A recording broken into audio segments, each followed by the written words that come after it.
Do you wonder where we came from? Want to know why we are who we are? We tell the story of North Carolina at nearly 30 North Carolina state historic sites.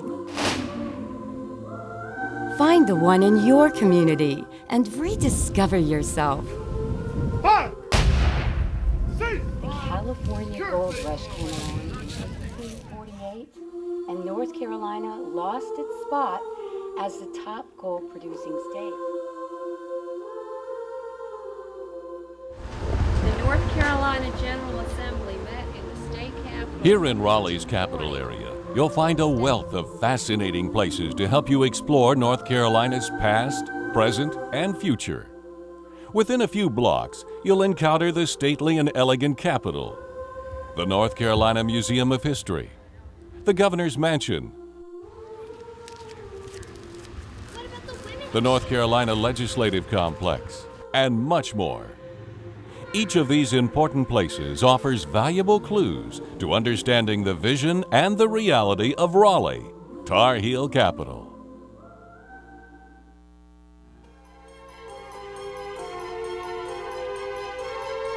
Numerous Native Americans were living here when Queen Elizabeth and Sir Walter Raleigh, the English adventurer, sent several expeditions to the New World in an attempt to establish the first English colony in North Carolina.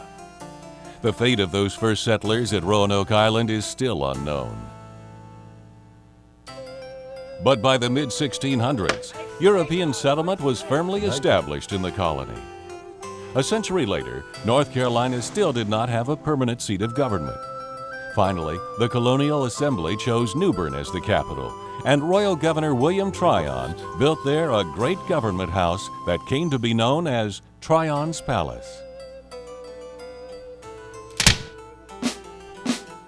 But within a few years, the American Revolution had begun, and North Carolina's government would change forever. In 1788, 1 year before North Carolina became part of the new federal union, commissioners appointed by the General Assembly were instructed to choose a site to be the permanent seat of government. Wake County was selected because of its central location in our state. 1,000 acres were purchased from Colonel Joel Lane on which to build the new capital city. Today, here in Raleigh, you can visit Colonel Lane's 18th century home. State Senator William Christmas of Franklin County surveyed the land and drew the plans for the new town, named in honor of Sir Walter Raleigh. There were 5 public squares, with the central one, Union Square, reserved for a state house. The state house was completed in 1794, and North Carolina government once again had a permanent home. Then, in 1831, a workman installing a fireproof roof accidentally set the building on fire. As flames quickly spread across the roof, people below tried to save what they could from the building. The State House was completely destroyed.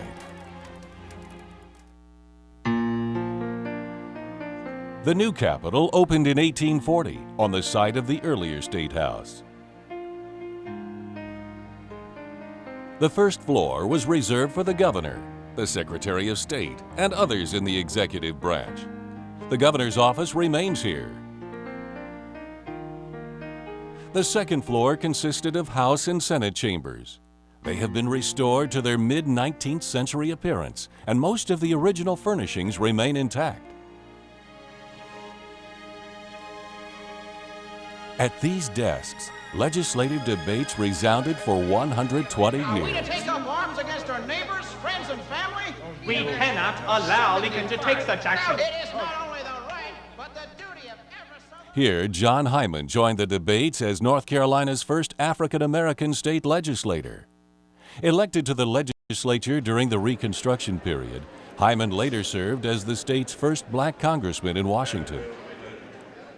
The first woman legislator to occupy these chambers was Lillian Exum Clement, elected to the House in 1920 before women were even eligible to vote in the state. Up a curved staircase, The third floor housed the state library. Nearby is the restored state geologist's office, used briefly as the home of the state Supreme Court. In 1963, the North Carolina General Assembly moved to a new legislative building, the nation's first separate legislative building. Today, many of the other functions of the Capitol have also moved across the square to the Museum of History, the Museum of Natural Sciences, the State Archives, and the State Library.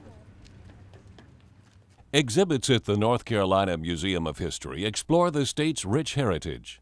Artifacts from the vast collection help tell the diverse stories of North Carolinians.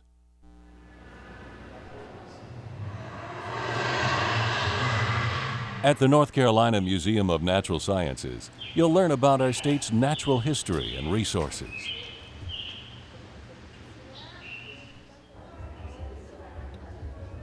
Five miles west of the downtown area is the North Carolina Museum of Art. Its holdings, bought in part with the nation's first state grant for the purchase of art, span more than 5,000 years, from ancient Egypt to the present.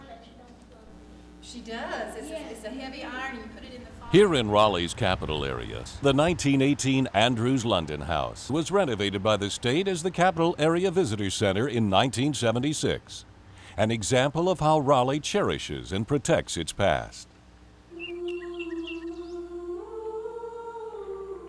Across the street, the Executive Mansion has served the Tar Heel State for over a century. Its construction began on Burke Square in 1883, after 2 decades in which North Carolina's governors lived in private homes or hotels, because the state provided no official residence. Governor Thomas Jarvis championed an executive mansion where the governor could dispense the hospitality incumbent upon him and do the state from a comfortable home suitable to high office and credible to the state. Architect Samuel Sloan began the project. When he died, it was completed by his assistant, Adolphus Gustavus Bauer, and William J. Hicks, warden and architect of the penitentiary in Raleigh. Not surprisingly, the project made good use of state prison labor throughout. The design was a reflection of the late Victorian period and utilized many North Carolina products. Sandstone trim from Anson County, marble steps from Cherokee County, and heart pine from throughout the state. Elaborate woodwork in the central hall made for an impressive entrance. In 1891, Governor Daniel Fowle and his family moved in, but the family had to bring most of their own furniture as the state provided little.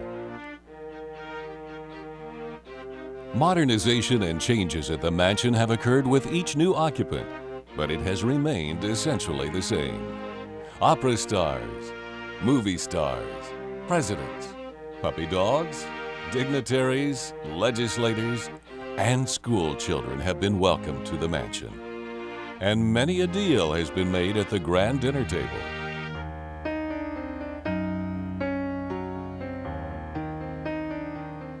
Today, the front door is still open to reveal the hand-carved heart pine woodwork, and the furnishings represent the best the South has to offer, both past and present. This first floor of the mansion is the public area, where guests are entertained and tours given.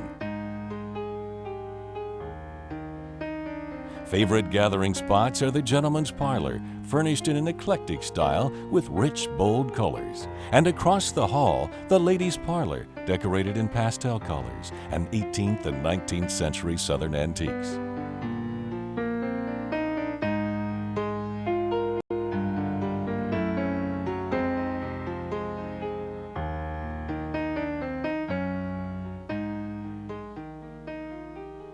The ballroom is used for social events, meetings, and press conferences.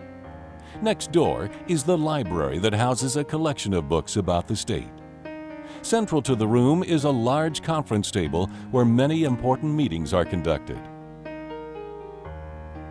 Across the hall is the state dining room with its English pedestal table that seats 24.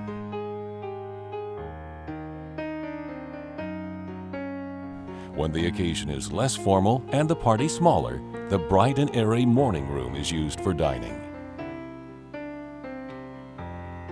The second floor is the private residence of the governor's family. There are 6 bedrooms, a formal living room and dining room, an informal den, and a kitchen. Most of the furnishings are North Carolina made. There's one. Outside, a large brick sidewalk surrounds the mansion. The bricks here and in the building were made from North Carolina clay. Workers signed many of them as they were made. Like handprints in cement, those signatures survive today. The brick sidewalks lead you to one of Raleigh's most beautiful neighborhoods, historic Oakwood. These Victorian homes are both offices and private residences. Nearby Mordecai Historic Park, open to the public, preserves the plantation home of one of Raleigh's founding families, the Mordecays. The humble birthplace of Andrew Johnson, 17th President of the United States, along with other early Raleigh buildings, have been relocated here. Our journey carries us back downtown to the Legislative Building, where the day-to-day business of state government is carried out and decisions continue to be made that will shape the future of the Tar Heel State.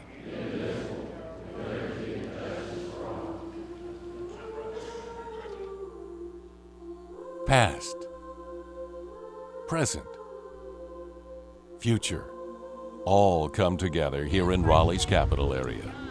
We hope you enjoy your visit.